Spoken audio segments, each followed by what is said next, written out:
Good morning. हम पढ़ रहे थे हिंदी का पाठशाला सहयोग का कुल, जिसमें हमने क्वेश्चन का और खा आप लोगों को करवा चुके हैं। अब क्वेश्चन नंबर 2 से देखेंगे। अति लघुत्तरीय प्रश्न, निम्नलिखित प्रश्नों के उत्तर एक वाक्य में हमें यहाँ पर देने हैं। ठीक है, तो यहाँ पर जैसे लिखा है, पहला क्वेश्चन, गांव का नाम क्या था? तो पूरा सेंटेंस लिखा जाएगा, गांव का नाम नालपुर था। ठीक है, गांव की प्रगति में क्या बाधा थी? तो सिर्फ यहाँ पर आंसर में नाला नहीं लिख देंगे, पूरा सेंटेंस लिखेंगे, वाक्य लिखेंगे, गांव की प्रगति में नाला बाधा थी। ठीक, तो नेक्स्ट है, गांव के लोग बरसात में नाला कैसे पार करते थे?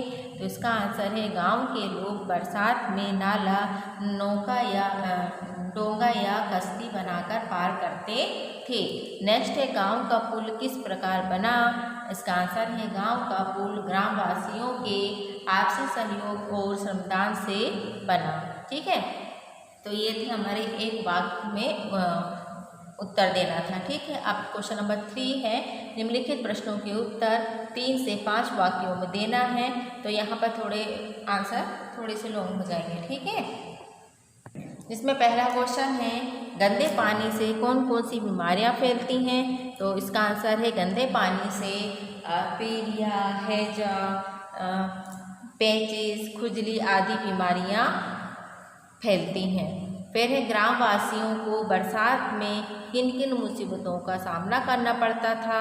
तो इसका आंसर है, ग्रामवासियों को निम्नलिखित मुसीबतों का सामना करना पड़ता था। पहला, गंभीर बीमारी का शिकार हो जाते हैं। दूसरा, बरसात के कारण नालों में बाढ़ आ जाना।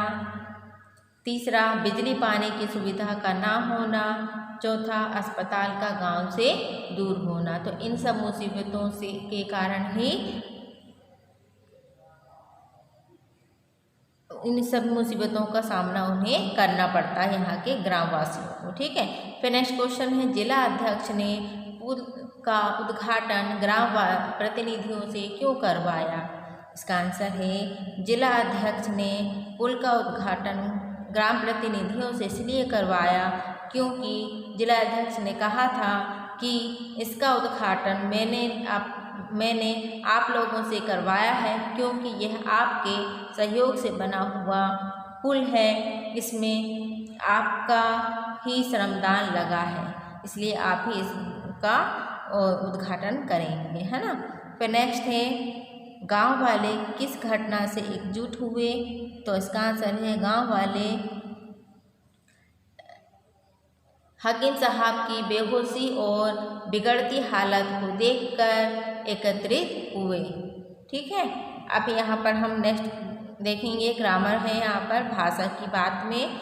तो आइए इसे हम रीड करते हैं एक बार और समझने का प्रयास करते हैं ना। तो यहाँ पर निम्नलिखित प्रश्नों के उत्तर, निम्नलिखित वाक्यों को पढ़िए और समझिए। ठीक है, जैसे पहले नंबर लिखा है, यहाँ पर सबकी अपनी अपनी ढपली और अपना अपना राग वाली बात थी। दूसरा, वे गांव वालों के लिए गुप्ते को तिनके का सहारा थे।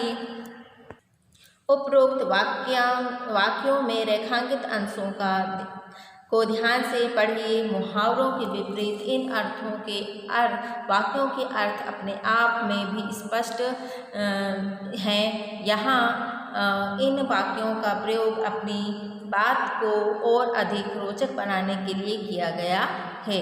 जैसे अपनी अपनी ढपली और अपना अपना राग का अर्थ है अलग अलग मत रखना। ठीक है, इसी प्रकार गुप्ते को तिनके का सहारा का अर्थ है मुसीबत के समय छोटा सा सहारा भी महत्वपूर्ण होता है। फिर इस तरह से वाक्यों का प्रयोग लोग अपनी बातचीत के समय करते हैं, इसलिए लोग या संसार में प्रचलित उक्ति को लोकोक्ति कहते हैं। इसे कहावत भी कहते हैं। लोकोक्ति भी मुहावरों की तरह सामान्य अर्थ छोड़कर किसी विशेष अर्थ को प्रकट करती है। फिर यहाँ है, लोगों द्वारा कहा गया विशेष या अनोखा वाक्य लोकोक्ति कहलाता है। ठीक है, अब यहाँ देखेंगे ये तो ऊपर वाले क्या थे, अपने मुहावरे थे, और दूसरा क्या है यहाँ पर लोकोक्तियाँ हैं ना। लोगों द्वारा कहा गया विशेष या अनोखा वाक्य क्या कहलाता है, लोकोक्ति कहलाता है। ठीक, तो लोकोक्तियाँ जीवन, अब लोकोक्तियाँ क्या हैं, लोकोक्तियाँ जीवन के अनुभवों और घटनाओं पर आधारित होती हैं, है ना। उदाहरण के लिए एक गद्यांश देखिए और लोकोक्ति को जानिए।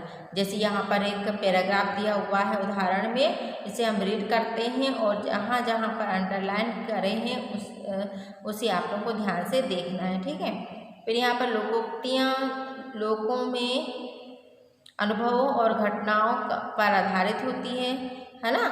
और उदाहरण के लिए एक गद्यांश देखिए और लोकोक्तियों को जानिए। ठीक है, फिर नेक्स्ट है यहाँ पर हीरा गांव का प्रगतिशील किसान है, उसे फल से बहुत आमदनी हुई, उसने गेहूं भी बेचे और भूसा भी बेचा, इसे कहते हैं आम और रोटियों के दाम। हीरा के लिए तो काला अक्षर भेद बराबर था, पर उन्होंने अपने बेटे श्याम को खूब पढ़ाया लिखाया। श्याम भी अपनी बातों से बड़ों को चुप करा देता था। कहा भी गया है कि अक्ल बड़ी या भैंस, तो श्याम को देखकर मुखिया के सीधे सीने पर सांप लौट जाता था।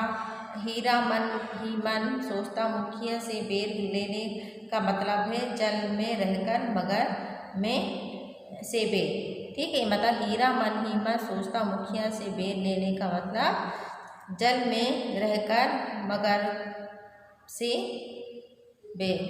इस तरह से ये क्या हो गया, मुहावरे और लोकोक्तियाँ। ठीक है, यहाँ पर कुछ एग्जाम्पल दिए हुए हैं, उन एग्जाम्पलों को हमें करना है और समझने का प्रयास करना है ना। जैसे उपरोक्त उदाहरण में निम्नलिखित लोकोक्तियों का प्रयोग हुआ है, उन्होंने आप अपने वाक्यों में प्रयोग कीजिए। पहला है यहाँ पर आम के आम, गुठलियों के दाम, काला अक्षर भैंस बराबर, अक्ल बड़ी या भैंस, जल में रहकर मगर से पेड़। इसका अर्थ हम जानेंगे कि क्या होगा, है ना। फिर यहाँ पर सही विकल्प पर उत्तर चुनिए।